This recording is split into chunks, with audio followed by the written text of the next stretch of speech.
Muy buenos días a todos.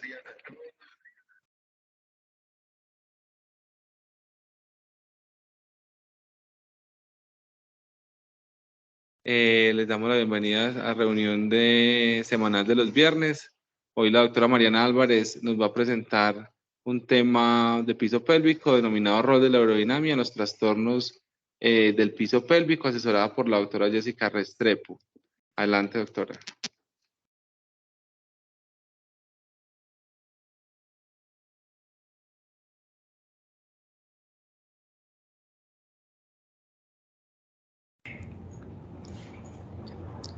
Bueno, muy buenos días para todos. Yo soy Mariana Álvarez, residente de ginecología de la Universidad CES. Vamos a hablar hoy de este tema, el rol de la urodinamia en los trastornos del piso pélvico. ¿Por qué les quise traer este tema?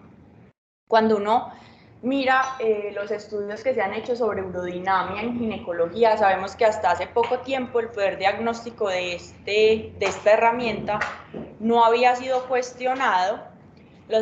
Hay estudios más recientes que han generado algunas controversias y algunas dudas sobre el uso de rutina de la herramienta de la urodinamia,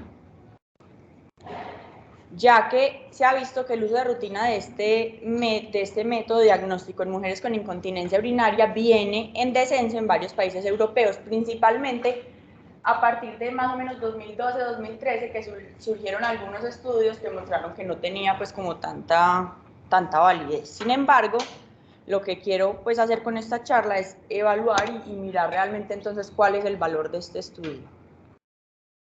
Vamos a empezar hablando de las generalidades de la micción y de la urodinamia. Entonces, a grandes rasgos, una micción normal debe tener 4 cosas.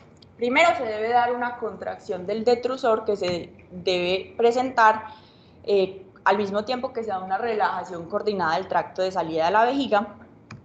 Esta salida de la orina de la vejiga debe darse con unas presiones de vaciado bajas, y esto lo que generaría sería una curva de flujo en forma de campana, como lo pueden ver en esta gráfica. Voy a poner el puntero.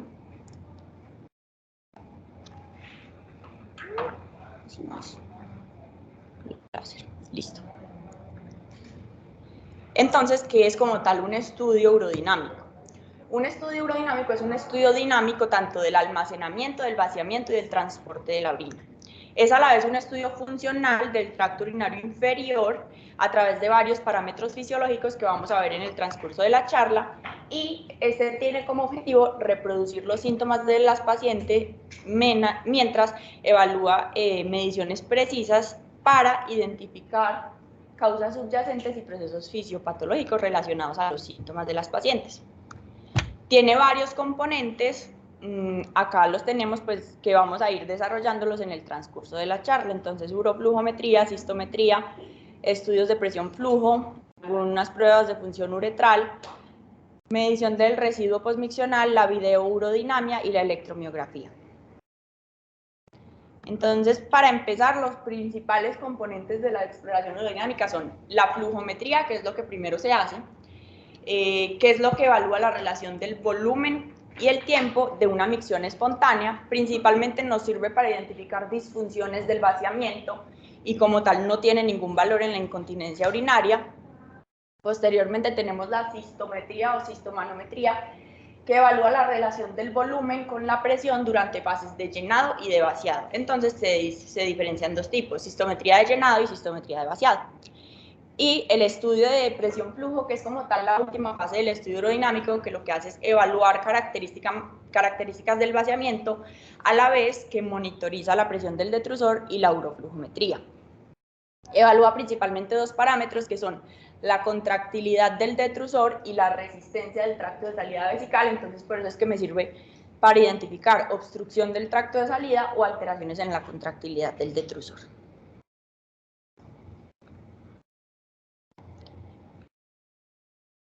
La pregunta entonces es: ¿qué utilidad clínica tiene la urodinamia, sobre todo en los trastornos pues, que nos competen a nosotros, que es de la uroginecología del piso pélvico? A pesar de que se usa frecuentemente en la evaluación de mujeres con disfunción del tracto urinario inferior, las indicaciones basadas en la evidencia que tienen nivel 1 son realmente muy pocas. Uno, antes de mandarle una urodinamia a cualquier paciente, debería tener una pregunta clara en la cabeza, que es si los resultados de este estudio alterarían el desenlace del paciente o del plan de manejo que yo tengo propuesto, o si realmente me va a identificar alguna situación realmente grave que yo deba pues tratar en el momento. ¿Cuándo consideramos nosotros generalmente el uso de la urodinamia?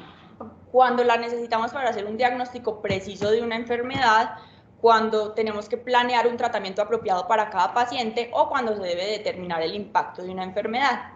Y antes de uno solicitar una urodinamia hay algo que hay que tener en cuenta, y es que la falla de la urodinamia para demostrar una anomalía no me descarta a mí la existencia de esa patología, y que no todos los hallazgos en la urodinamia son significativos clínicamente. Entonces, en cuanto a esa utilidad clínica, pues como abrebocas, debemos tener en cuenta que la urodinamia se debe interpretar en el contexto de la historia de la paciente, y que uno antes de eso debe haber hecho una anamnesis adecuada, incluyendo síntomas, condiciones o enfermedades concomitantes y otro tipo de información, como por ejemplo medición de residuo postmiccional, diarios miccionales, examen físico, y pues utilizarla cuando sea clínicamente aplicable. Ya como desglosando un poco más las partes, la primera parte ya les había mencionado, que es la uroflujometría. ¿De qué se trata? Es, uno pone a orinar a la paciente en un flujómetro, que es como por decir un pato, algo así, que mide la caída o la presión del chorro de la orina, y eso lo transforma en una señal eléctrica. Entonces, es un test que es fácil de hacer, es no invasivo, me brinda mis datos rápidos sobre síntomas de vaciamiento o almacenamiento vesical. Habla pues de varias mediciones que ya les voy a mencionar más adelante, y la tasa de flujo principalmente depende de la edad y el sexo del paciente. En una mujer normal, digamos que se debería vaciar la vejiga en una tasa de flujo de mayor o igual a 20, algunos hablan de 20, algunos de 30 mililitros por segundo. Y como ya les mencioné, el patrón de flujo normal debería ser en forma de campana.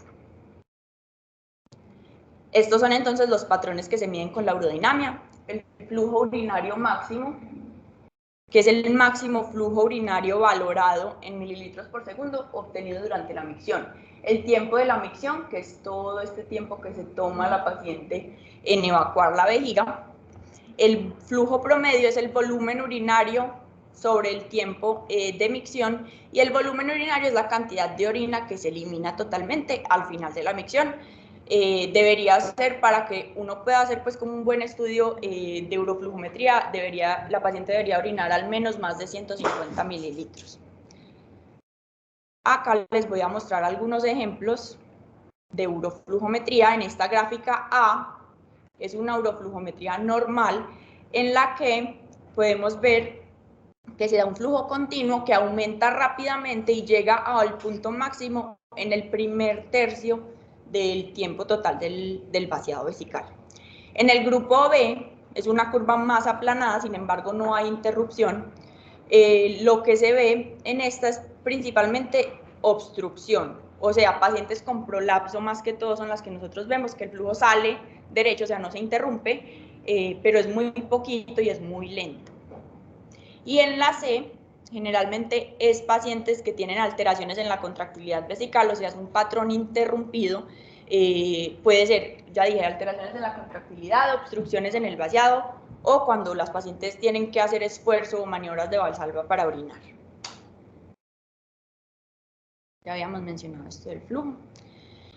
Entonces, según la flujometría, uno puede encontrar un flujo urinario normal o un flujo urinario disminuido.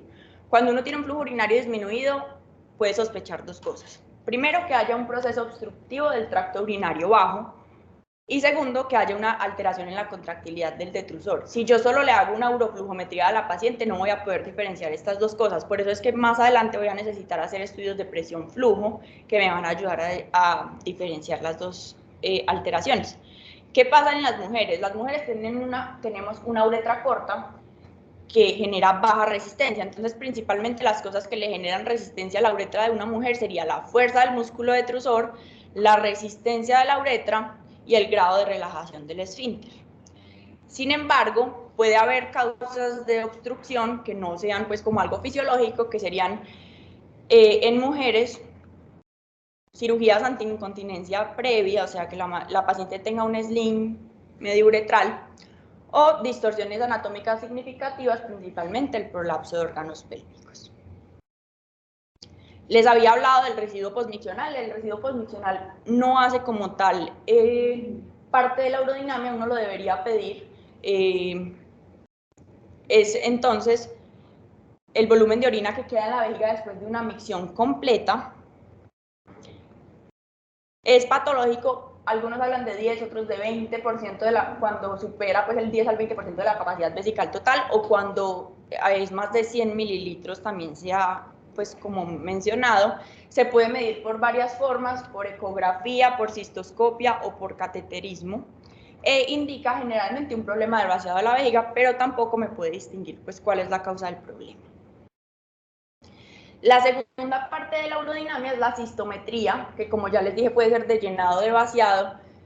Me voy a enfocar en la de llenado porque digamos que es la que nos brinda como un poquito más de información en nuestras pacientes. Lo que hace esta cistometría de llenado es que me mide la relación entre la presión y el volumen de la vejiga durante la micción. Entonces, como pueden ver, lo que uno hace es que pone un catéter intravesical en la paciente y mediante una bomba de infusión se le instila pues como agua destilada o solución salina, y a la vez uno está midiendo entonces presión uretral con ese catéter que tiene en la vejiga, la presión abdominal que se puede medir con un catéter que se puede poner intravaginal o intrarrectal, y se usa a veces también la electromiografía para ver si hay coordinación o no de la micción. ¿Y cuáles van a ser entonces los componentes de la cistometría? Los tenemos acá a la izquierda de la gráfica, que son la presión vesical, que es la presión dentro de la vejiga, la presión abdominal, que es la presión que está rodeando a la vejiga por fuera, y la presión del detrusor, que es una resta entre presión vesical, menos presión abdominal. ¿Qué nos va a evaluar entonces la cistometría de llenado?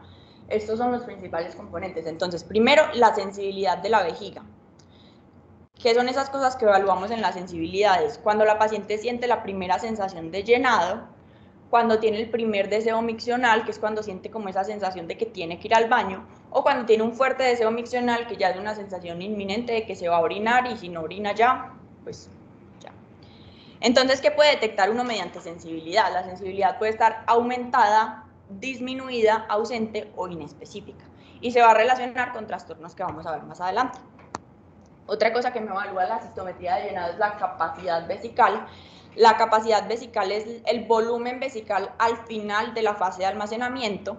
En un adulto, digamos que el valor normal puede variar desde 300 a 550 mililitros. Posteriormente vamos a evaluar la acomodación o el compliance, que es la relación del volumen y la presión del detrusor sin que se dé una contracción del detrusor. Entonces digamos que podemos hablar de distensibilidad, que es la capacidad de llenarse de forma relajada sin que se contraiga. Y esta vamos a ver que se puede ver alterada cuando es una vejiga menos elástica. Entonces, por ejemplo, pacientes con antecedentes de radioterapia, porque eso genera fibrosis, masas que comprimen, cistitis crónica, que genera también fibrosis, entre otras. Y por último, lo que vamos a evaluar con la cistometría de llenado es la actividad del detrusor, que me detecta principalmente contracciones involuntarias del detrusor. Entonces, uno puede evaluar esa hiperactividad del detrusor pidiéndole a la paciente que tosa, que haga cambios de postura, que tome agua o que corra, entre otras cosas, ¿cierto? ¿En qué podemos evaluar entonces hiperactividad del detrusor? La hiperactividad del detrusor entonces es cualquier actividad del detrusor que se dé en la fase de evacuación. Eso sería anormal, ¿cierto? Y se puede presentar en el 50% de los pacientes con síntomas de urgencia o con incontinencia de urgencia. Acá entonces tenemos dos gráficas.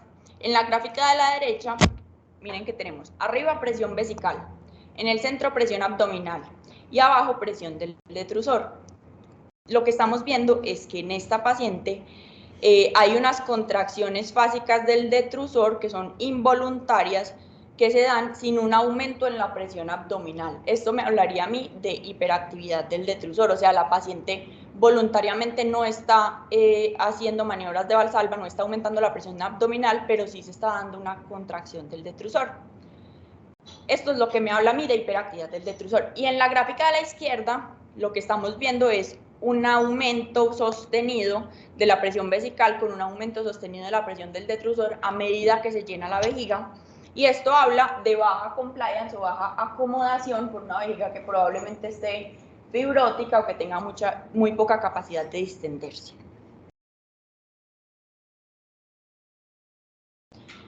Otra parte importante de la urodinamia que nos va a servir principalmente en incontinencia urinaria de esfuerzo es la función de la uretra. En esta parte uno puede medir una característica importante que es el ALPP o BLPP, que se define como presión de punto de fuga abdominal, que es como tal la cantidad de presión que se requiere para vencer la resistencia de la uretra y generar un escape de orina. Mide entonces esa competencia de la uretra o esa capacidad que tiene la uretra para resistir la pérdida de orina cada que se dan aumentos de la presión abdominal.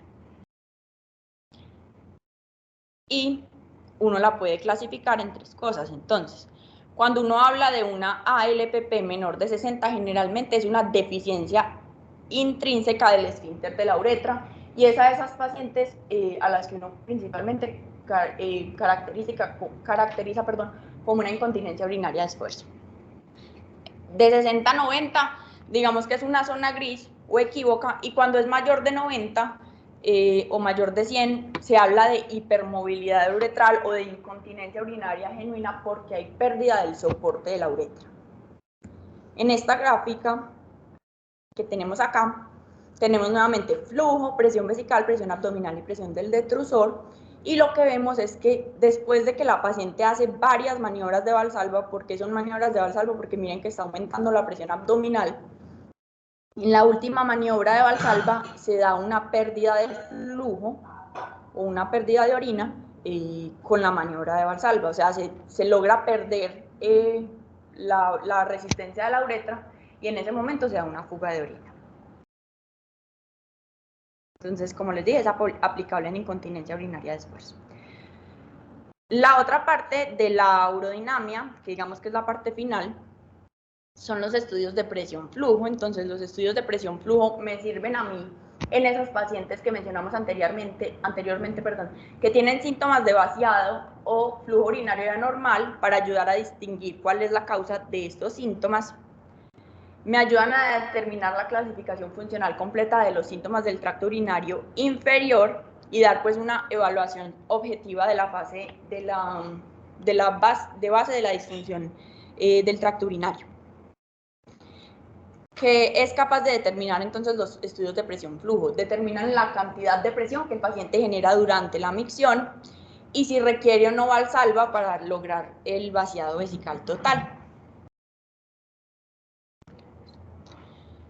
Nos brinda entonces una evaluación detallada del vaciado a través de medición simultánea de la presión abdominal, la presión vesical, la presión del detrusor junto con el flujo urinario. Entonces, ¿cómo se hace esto? Lo mismo que mencionamos ahorita, que estamos midiendo presión vesical, presión abdominal, presión del detrusor, mientras la paciente está orinando. Entonces, uno hace las dos cosas al mismo tiempo. Se puede adicionar o no electromiografía para ver si se da una micción coordinada. Entonces, ¿qué es importante determinar cuando uno está haciendo estudios de presión-flujo? Principalmente dos parámetros: la contracción del detrusor y el comportamiento de la uretra. Entonces, la contracción del detrusor mide esa presión que hay en el detrusor durante la micción, y el comportamiento de la uretra, me mide la resistencia del tracto de salida de la orina y se determina mediante el flujo urinario. Entonces, uno puede clasificar la contracción del detrusor en una contracción normal, que es cuando se logra el vaciado mediante una contracción que es inicialmente voluntaria, pero es sostenida y puede ser suprimida por la paciente. Un detrusor hipoactivo, que se define como una contracción de magnitud o una duración inadecuada, o sea que hay una baja presión del detrusor con bajo flujo urinario, o la paciente se demora más tiempo de lo normal en evacuar la vejiga. y un detrusor acontráctil, que es cuando no se dan cambios en la presión del detrusor durante el vaciamiento. Y por el otro lado, el comportamiento de la uretra o la resistencia de la salida de la uretra, de la vejiga, perdón, se puede clasificar en normal, es cuando se abre durante el vaciado y se mantiene continuamente relajada, o sea que permite que se dé vaciado a una presión vesical normal, o anormal, que me hablaría a mí de una obstrucción del tracto de salida, que es cuando hay un aumento de la presión del detrusor con un bajo flujo urinario. Esto puede ser de dos causas que ya mencionamos anteriormente, por una obstrucción mecánica, que sería una presión de vaciado constantemente elevada, o por hiperactividad uretral, que son presiones que podrían fluctuar durante el vaciado vesical. La otra parte es la electromiografía, que entonces uno pone unos electrodos de superficie o agujas, generalmente son en el esfínter anal externo, pero se correlacionan con el esfínter uretral, y detecta esa despolarización muscular por medio de un electrodo que se ubica cerca del músculo o en el músculo. Entonces me va a medir la actividad eléctrica de los músculos del piso pélvico y la coordinación del esfínter uretral externo con la contracción del detrusor. Entonces a mí me hablaría de si la orina está coordinada o no. La última parte de la urodinamia, que no siempre se hace, es la videourodinamia, que es cuando hacemos una urodinamia y al mismo tiempo hacemos imágenes por fluoroscopia. Generalmente me sirve a mí para evaluar reflujo vesicoureteral, la anatomía de la vejiga, la dinámica de la micción y cómo está la función y la coordinación del cuello vesical. Tiene varias indicaciones, digamos, enfermedad neurogénica, incontinencia urinaria en las mujeres, que es recidivante y que es compleja, si yo sospecho una obstrucción, disfunción miccional, o obstrucción del tracto de salida en pacientes jóvenes o con antecedentes de cirugías previas. La segunda parte de la charla, entonces, ya vimos cuáles son las generalidades de la urodinamia, ahora vamos a ver cuál es el papel o cuál es el rol que tiene en nuestra práctica clínica, en la uroginecología y en el piso pélvico. Para eso vamos a empezar clasificando funcionalmente las disfunciones del tracto urinario inferior. A grandes rasgos las podemos clasificar en alteraciones del vaciamiento vesical y alteraciones del almacenamiento vesical. Entonces, si hablamos de alteraciones del almacenamiento vesical, como que la anomalía puede estar en la vejiga o puede estar en el tracto de salida. Si hablamos de anomalías en la vejiga, principalmente pueden ser por dos cosas. Una hiperactividad del detrusor, que me genera contracciones involuntarias, o porque hay alteración en la acomodación o una combinación de ambas, y esto generalmente se puede presentar con o sin incontinencia urinaria de urgencia. O por una hipersensibilidad vesical, que lo que hace es que puede ser causada, por infección, inflamación, puede ser idiopática, psicológica o neurogénica. Y cuando hablamos de una alteración en el tracto de salida o un tracto de salida que es incompetente, puede ser una incontinencia urinaria de esfuerzo, pues evidenciada por urodinamia, que puede ser anatómica, por hipermovilidad uretral o por una deficiencia intrínseca del esfínter, o puede ser mixta, pues una combinación de ambas. O por una enfermedad neurológica que me genere una deficiencia intrínseca del esfínter uretral. En esta parte de alteraciones del vaciamiento vesical, entonces tenemos la vejiga hiperactiva o la incontinencia urinaria de urgencia, que son entonces pacientes en las que generalmente uno inicia manejo médico con terapia comportamental, micción por horario, tratamiento farmacológico, sin hacer un diagnóstico urodinámico previo, ¿cierto? Sin embargo, tener en cuenta que los dos principales hallazgos urodinámicos serían la hiperactividad del detrusor y el aumento de la sensibilidad vesical con el con el llenado vesical. En estas pacientes, como ya dije, entonces se inicia manejo médico sin necesidad de urodinamia. Sin embargo, hay algunas indicaciones que nos plantean para realizar estudio urodinámico en estas pacientes, que son pacientes que tienen síntomas miccionales o signos de disfunción miccional, falla del tratamiento conservador, si yo voy a hacer un tratamiento invasivo irreversible o potencialmente mórbido, o si voy a buscar, correlación con los síntomas en pacientes con incontinencia urinaria mixta. Esto hablando de síntomas de almacenamiento. Por el otro lado, entonces tenemos que la alteración en el tracto urinario inferior puede ser no de almacenamiento, sino del vaciamiento, del vaciado vesical. Por este lado, entonces, la anomalía puede estar en la vejiga, que puede ser de causa neurogénica, idiopática, miogénica o psicógena, o la alteración puede estar en el tracto de salida. Entonces, esta alteración en el tracto de salida puede ser de tres formas. Puede ser anatómica, por una obstrucción después de una cirugía de incontinencia, puede ser por distorsión de la anatomía, por ejemplo, un prolapso, o puede ser por compresión externa de alguna causa, un mioma, un tumor o cualquier otra causa que comprima la vejiga. Puede ser funcional porque hay disinergia del músculo liso del esfínter o del músculo estriado, o porque tenemos un vaciado disfuncional, o puede ser mixta. En estas, entonces, alteraciones del vaciamiento vesical, vamos a hablar de la incontinencia urinaria de esfuerzo. La incontinencia urinaria de esfuerzo se define como la pérdida involuntaria de orina cuando se dan aumentos de la presión intraabdominal en ausencia de contracciones del detrusor. Entonces, ¿qué esperaría yo encontrar en la urodinamia de estas pacientes?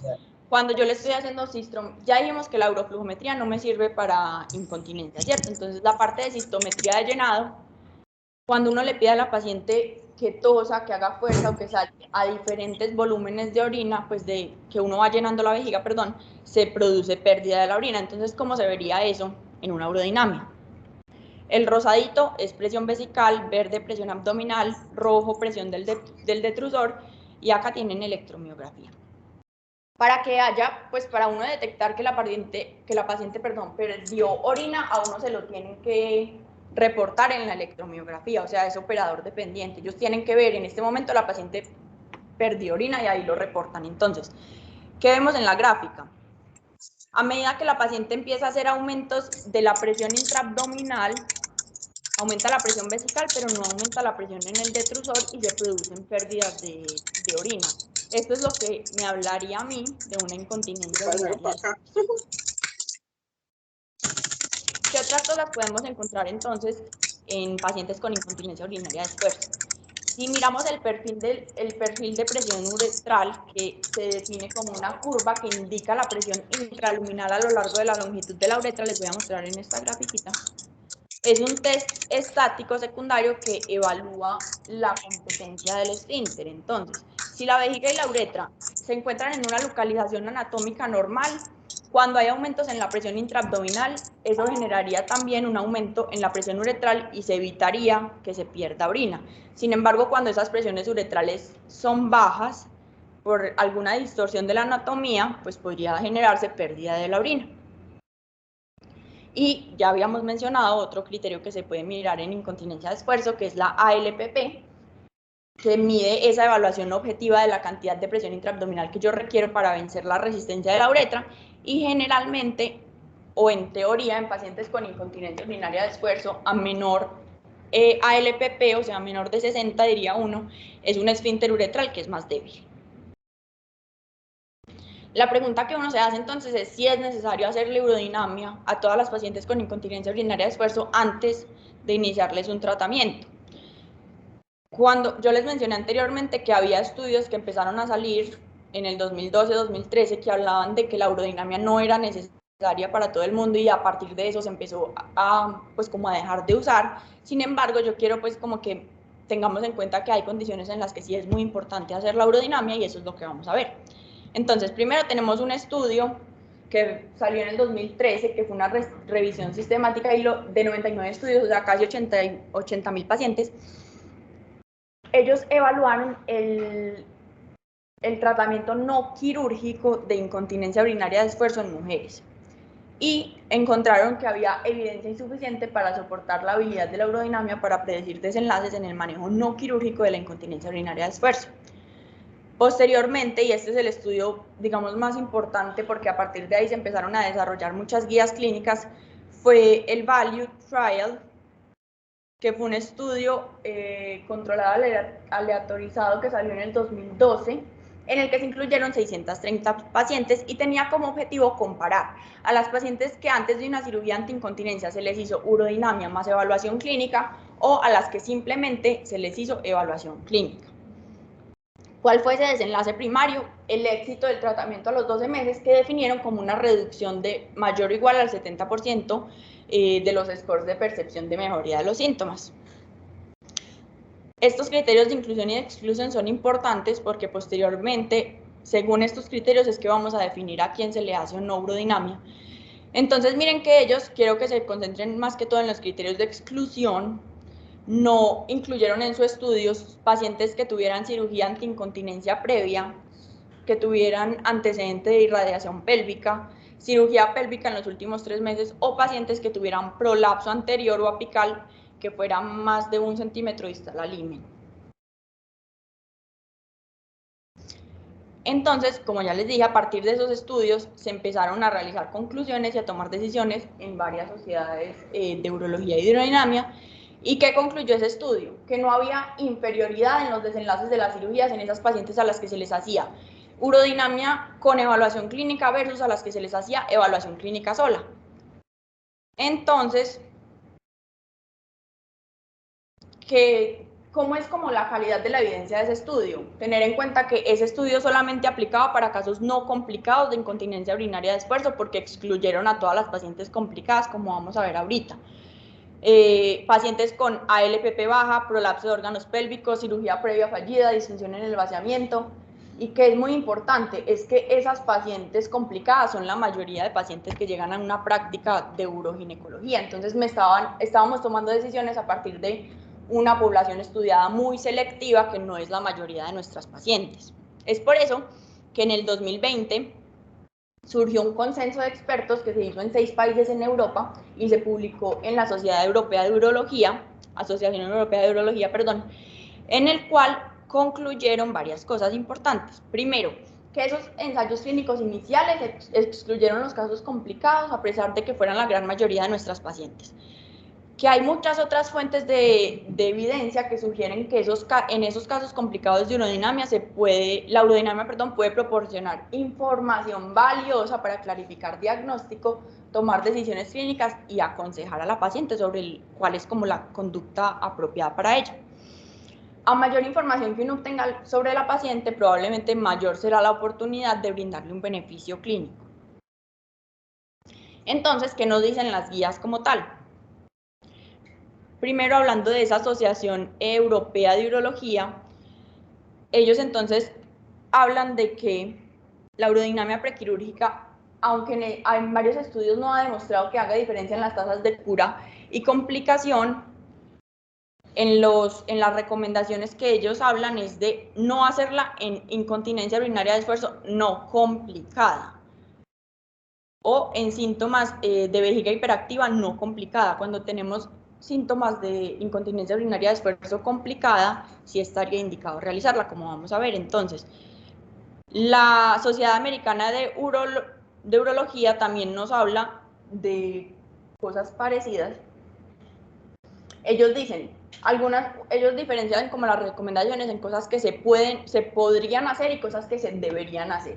Entonces, ¿qué hablan de? Se deberían realizar estudios adicionales en pacientes en las que no se pueda hacer un diagnóstico definitivo basado en los síntomas en la evaluación inicial, en las que no pueda yo, pues mediante la clínica o examen físico o anamnesis, demostrar incontinencia urinaria de esfuerzo, en las que yo sospeche disfunción neurogénica, en las que haya incontinencia urinaria mixta, predominio urgencia, en las que el residuo postmiccional sea elevado, o en los pacientes que haya un prolapso de alto grado, si no se ha demostrado incontinencia urinaria con reducción del prolapso.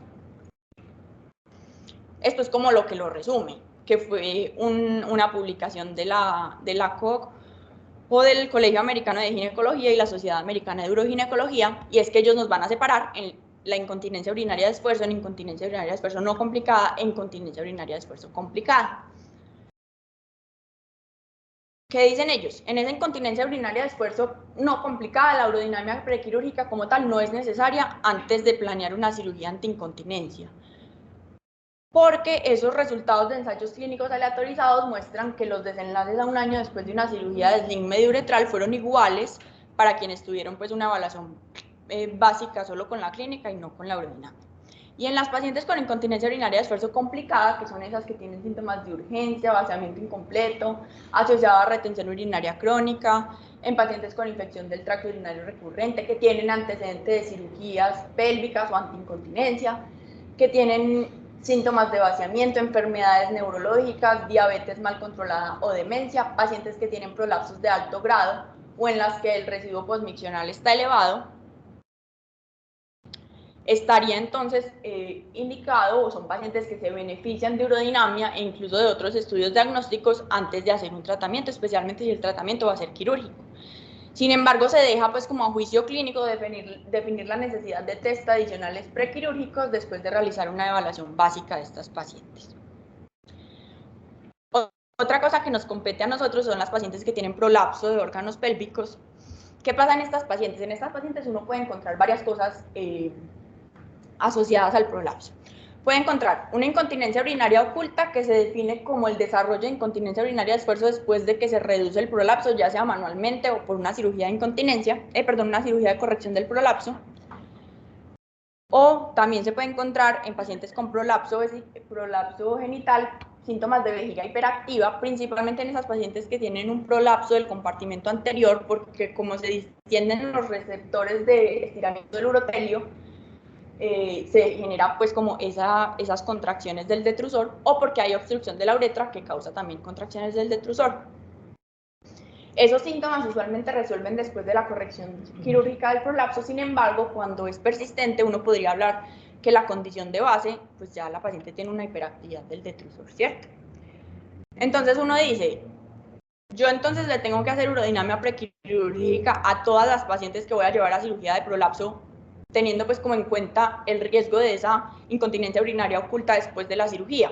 O yo le debería hacer cirugía antiincontinencia profiláctica a todas esas pacientes.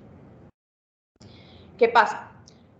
Que hay quienes están a favor de hacer esto, pero uno debería como poner en una balanza riesgo-beneficio y también tener en cuenta que uno puede hacer una cirugía en un segundo tiempo quirúrgico si después de hacer una cirugía de prolapso encuentra que la paciente presenta síntomas de incontinencia oculta, ¿cierto? Y también tener en cuenta que hay varios modelos de predicción clínica que me ayudan a mí a determinar más precisamente quién me va a desarrollar incontinencia urinaria de esfuerzo postquirúrgica mejor que una urodinamia o un test de estrés en el consultorio. Entonces, ¿cómo sería un abordaje razonable? En esas pacientes que tienen un prolapso de alto grado, uno debería hacer una maniobra básica de reducir el prolapso en el consultorio y hacerle un test de estrés, o sea, pedirle a la paciente que tosa para que aumente la presión abdominal y evaluar si hay o no escapes de orina. La urodinamia no es necesariamente obligatoria, excepto en esas pacientes que tengan síntomas en conjunto con el prolapso, o sea, que a mí me menciones incontinencia con el prolapso. Y a pesar de que esa urodinamia puede identificar la incontinencia urinaria de urgencia, oculta, su valor clínico en la decisión, pues en la toma de decisiones es muy incierto. Entonces, en pacientes con síntomas del tracto urinario inferior concomitantes al prolapso o que hay evidencia de dificultad para el vaciado o una obstrucción de la salida, se podría considerar una evaluación más precisa que puede incluir una evaluación urodinámica, pero no se le hace a todas las pacientes. Y por último, otra cosa que nos compete son los síntomas o la disfunción del vaciamiento vesical. ¿Qué pasa? Como ya los mencioné anteriormente, los síntomas del vaciamiento, que son estos que están acá, pueden estar relacionados con algún problema en la vejiga como tal o puede ser por una obstrucción de la salida de la uretra. Otra cosa que uno puede encontrar es un detrusor hipoactivo. Entonces, ¿cómo se define un detrusor hipoactivo? Una contracciones del detrusor o fuerza, pues que tienen fuerza o duración reducida, que resulta en un vaciado de la vejiga incompleto o que se demora más tiempo en vaciar. Y no vacía pues en un intervalo de tiempo normal. ¿Qué encontraría uno entonces en esas pacientes? En la uroflujometría, digamos que como ya mencionamos, no me va a diferenciar entre alteraciones del detrusor o una obstrucción en la salida de la uretra. En cuanto al residuo postmiccional, va a estar elevado y eso a mí me hablaría de una disfunción del vaciamiento, pero no me va a descartar, o sea, si es normal no me va a descartar que hay una obstrucción de la salida vesical. Sin embargo, en la cistometría es importante ver que las pacientes que tienen obstrucción en la salida de la vejiga puede haber también hiperactividad del detrusor y se asocian con disminución en la sensación vesical. Entonces, usualmente hay un aumento en la capacidad de la cistometría y una disminución en la sensación vesical. Y en los estudios de presión-flujo, Entonces, en pacientes con obstrucción de la salida de la vejiga, vamos a ver que hay un aumento en la presión del detrusor con una disminución del flujo urinario. A modo de conclusiones, entonces, ¿qué cosas son importantes pues como tener en cuenta de esta charla? Es que nosotros como ginecólogos debemos tener unas preguntas claras antes de mandarle una urodinamia a una paciente y saber qué me va a responder a mí los hallazgos pues que encuentre o la información que encuentre en esa urodinamia. Es más útil la urodinamia cuando yo ya le hice una historia clínica, un ensayo, un examen físico a la paciente y test simples y que con esos test o con esas información no sea suficiente para que yo haga un diagnóstico preciso o inicie un tratamiento. En general, entonces, la urodinamia no se cuestiona mucho pues en la evaluación de una neuropatía vesical, disfunción del vaciado o incontinencia urinaria de esfuerzo complicada. Yo diría que son como las principales indicaciones. Y que no todas las observaciones que tenemos en una urodinamia van a ser clínicamente significativas, sino que uno la debe interpretar en el contexto de la paciente. Entonces, historia clínica, síntomas, enfermedades concomitantes y otra información como el residuo postmiccional, el examen físico y los diarios miccionales. Y eso fue todo. Muchas gracias.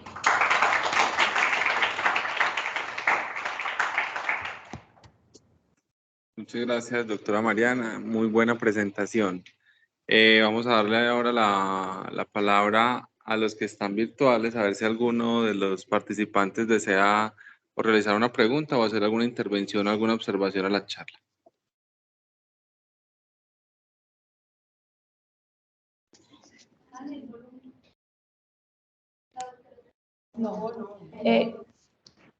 Buenos días. ¿Aló? ¿Me escuchan? Sí, doctor, lo escuchamos. Buenos días, Fernando Tobón. Felicitar a la doctora Mariana. No es fácil intentar hacer un seminario de una ayuda diagnóstica y tratarle de verle la utilidad, ver el problema al contrario, de ver la utilidad y la aplicación que puede tener esto en las diferentes patologías. Lo hizo bien, lo hizo claro y me parece importante ciertas conclusiones que podríamos sacar el día de hoy. Recordemos que el diagnóstico de incontinencia urinaria es un diagnóstico clínico. No lo hace, o sea, yo no trato exámenes de laboratorio, yo no opero urodinamias, por decirlo así. Lo hace la clínica y recordemos que esto es una ayuda diagnóstica. Como ayuda diagnóstica, como su nombre lo dice, nos ayuda a comprender el diagnóstico que yo ya tengo, lo que estoy sospechando en mi paciente. Debo de tener casi que antes, cuando yo me una urodinamia, ya muy claro cuál va a ser el manejo o el enfoque o la sospecha diagnóstica que tengo y actúo en congruencia a este diagnóstico que estoy sospechando. Esto es una ayuda diagnóstica. La discusión es la primera de si debo hacerla en todos los pacientes rutinariamente o no. La respuesta, yo la tengo clara, es no, pero hay varios escenarios ahí. Una cosa es el escenario cuando estoy haciendo el estudio de la paciente, cuando estoy tratando de comprender esa dinámica urinaria, y otro escenario muy diferente es el de me voy a enfrentar a la paciente para cirugía. Recordemos que no todas las pacientes que presentan patología urinaria, incontinencia urinaria, son quirúrgicas. Ese es uno de los líneas de tratamiento, pero no necesariamente es la única línea de tratamiento. No es la última, no es la primera, pero no debe ser la primera, digámoslo así más bien, no es la última en todo caso tampoco. En ese orden de ideas, como una ayuda diagnóstica, debo yo de interpretarla en el contexto del paciente. Nos enfrentamos ante un problema ya desde el punto de vista de funcionalidad en cuanto a operación. Por ejemplo, la EPS Sura, dentro de sus RIAs, tiene que a toda paciente que se va a intervenir para colocarle una cinta de incontinencia urinaria, debe tener o debe mediar una urodinamia como tal. O sea, que ya tenemos presiones inclusive dentro de nuestros prestadores en las cuales nos obligarían a tener que hacer una urodinamia para poder entender o poder operar a esta paciente si queremos cumplir con las normatividades que ellos nos están imponiendo. No, básicamente eso, la incontinencia urinaria oculta, vuelvo a lo mismo, voy a simplemente a tratar de resumir para no extenderme mucho, diciendo de que yo no coloco más, por ejemplo, yo no opero pacientes profilácticamente, yo no hago, y menos cintas de incontinencia urinaria, no coloco prótesis urinaria, eso es un cuerpo extraño que estoy colocando alrededor de la vida extraña. Yo no coloco cintas de incontinencia urinaria profiláctica, como muchas veces uno lo ve, que llevan a pacientes al quirófano simplemente ante el hallazgo de una urodinamia con incontinencia urinaria, sin la paciente ni siquiera tener síntomas de incontinencia urinaria. Simplemente se pidió el examen dentro de lo que normalmente se haría o rigurosamente piensan algunos que se tiene que hacer, piden toda esa batería de exámenes y encontrando incontinencia urinaria y la someten a una cirugía. Yo cirugías profilácticas no hago. Yo no coloco cintas de incontinencia urinaria, por ejemplo, evito, no en todas, no puedo generalizar porque hay que individualizar. La parte quirúrgica uno cree que está tratando es pacientes, hay que individualizar cada paciente. Yo no coloco cintas de incontinencia urinaria rutinariamente en todas las incontinencias urinarias ocultas. Eso me obliga a mí a ser más riguroso en el análisis de lo que está ocurriendo en esta paciente para ofrecerle lo mejor en su momento. No me da miedo tener que operar en un segundo tiempo o como para algunas series consideran falla el hecho de que las pacientes, luego una corrección de un colapso, presenten incontinencia urinaria. Eso no me preocupa. No, yo prefiero más bien, son pacientes que son mías, tienen adherencia a lo que yo les estoy haciendo y yo sé que la voy a volver a ver en el tiempo y muy probablemente, entonces, prefiero más bien los segundos tiempos que colocar cintas de incontinencia urinaria profilácticas. Creo que me extendí demasiado. Muchas gracias, doctora Mariana, muy amables. Profe, muchas gracias. La doctora Jessica estuvo toda la charla, Mari, pero se tuvo que salir porque hubo un chicharroncito en piso allá en Prado, pero te mandó a decir que lo hiciste muy bien, que resumiste como las partes más importantes de lo que era la charla, sobre todo resolver la duda de qué tan importante es mandar una hemodinamia en pacientes sobre todo complejas, que es lo que más encontramos en este servicio. Y yo quería aprovechar para decirte que me pareció muy chévere tu charla. Cuando uno llega de R1 y rota por urogine, uno va allá y le entregan una urodinamia y le dicen que entiende, y uno solo ve un montón de rayitas así y uno no sabe nada. Y uno piensa, como uno está acostumbrado a ver mucha obstetricia y a ver mucho gine, se olvida un poquito como de la parte de uro que también nos corresponde a nosotros en la parte pues como femenina. Entonces me parece que entender lo que es una hemodinamia no solo es difícil, sino que a veces se vuelve tedioso, pero creo que tu charla resume muy bien porque es importante usarla en las pacientes pues indicadas y por lo menos es como una abrebocas a que uno, sobre todo los R1 que van a rotar por allá, por lo menos sepan en dónde están paradas, porque muchas veces en las consultas las pacientes les van a entregar una urodinamia y uno no sabe ni qué está viendo, no sabe qué está leyendo, no sabe qué significa nada. Entonces, por lo menos esta charla nos permite entender un poquito y saber a quién se la tenemos que mandar, a quién no. Entonces, me gustó mucho tu charla, Mari. Hola, buenos días. Gracias a la coordinadora por sus palabras. ¿Alguien más tiene algo más que decir en el auditorio, los que están virtuales de pronto? Hola, ¿me escuchan? Daniela. ¿Aló? Natalia. Vamos el volumen a Natalia. ¿Cómo están? Buenos días, ¿me escuchan bien? Te escuchamos perfecto. Bueno, primero, felicitar a Mariana por la presentación. Yo creo que es un tema que todos los ginecólogos deberíamos estar como empapados y conocer realmente para qué utilidad tiene este examen clínico de piso pélvico. Y mi aporte es cortico. Realmente yo creo que si bien la urodinamia tiene unas indicaciones muy puntuales, siempre tenemos que tener en cuenta que cuando nosotros vamos a hacer un manejo quirúrgico de una paciente que tiene una incontinencia urinaria, la urodinamia nos va a hacer unos aportes muy importantes en el momento de tomar esa decisión y eso lo tenemos que valorar y lo tenemos que pensar en el momento que la vamos a llevar a cirugía. Por ejemplo, si yo tengo una paciente, por ejemplo, con una incontinencia urinaria y la paciente realmente tiene síntomas de incontinencia muy severa y yo estoy sospechando más una deficiencia del esfínter, una hipermovilidad, la urodinamia me va a servir mucho porque me va a dar ese valor de la LPP y eso va a hacer que yo cambie mi técnica quirúrgica. Por ejemplo, esta paciente probablemente yo no le vaya a hacer una TOT, sino que le vaya a hacer una TBT. Por ejemplo, pacientes que adicionalmente pueden tener hipocontractibilidad del detrusor, esas pacientes que tienen antecedentes de diabetes que pues la principal causa pues, de que sepa tener una neuropatía del detrusor es principalmente la diabetes. Entonces yo, por ejemplo, a la paciente que yo tengo una hipocontractibilidad del detrusor, le pongo una cinta, probablemente esa paciente tiene alto riesgo de que me haga una obstrucción. Entonces a lo que yo tengo que tener en cuenta, tengo que avisarle a mi paciente, o en el momento que yo le vaya a hacer la cirugía, decir, creo que le voy a hacer un REMEC o le voy a dejar una práctica un poquito más floja. Entonces miren que es un montón de valores no es obligatoria, como dice el doctor, es cierto, no a todas las tenemos que mandar y nosotros no tratamos exámenes sino pacientes, sí nos aporta unos datos muy importantes a la hora de yo tomar mi decisión quirúrgica. Y lo otro es siempre conversando con la paciente. Y lo otro es también mirar dónde se va a hacer la urodinamia, porque como bien dice Mariana, eso es muy operador dependiente. Hay lugares donde pues es lo mismo hacerlo o no, porque realmente la calidad de las urodinamias es muy mala, pero si tenemos un centro que es juicioso, que realmente no sabe que van a hacer los pasos adecuadamente del examen, digamos que a nosotros como quirúrgicos nos hace un aporte muy grande. Bueno, no, muchísimas gracias Mari por la charla, la verdad te felicito. Gracias, Nati. Tan hermosa la amo.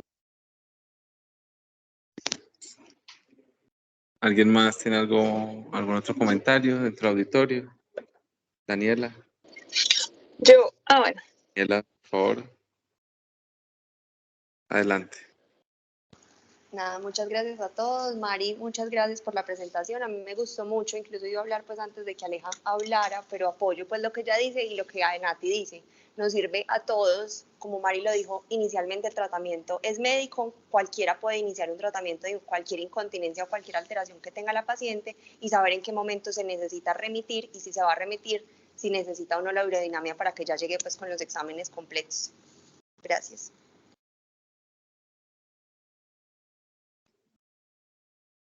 Bueno, yo quiero felicitar por último, quiero cerrar la reunión felicitándote por la charla. Oiga, Para los que no Alejo, somos amiguis. expertos en el manejo de las pacientes de piso pélvico, nos dedicamos a otras cosas. Yo creo que la presentación nos dio herramientas muy válidas para poder abordar las pacientes y el mensaje, lo que nos querías decir, los que saben de piso pélvico, obviamente pues ya este conocimiento lo tienen, pero los que no sabemos tanto de este tema, yo creo que el mensaje quedó súper claro y se presentó de una manera adecuada. Entonces, yo considero que fue una presentación muy buena. Listo.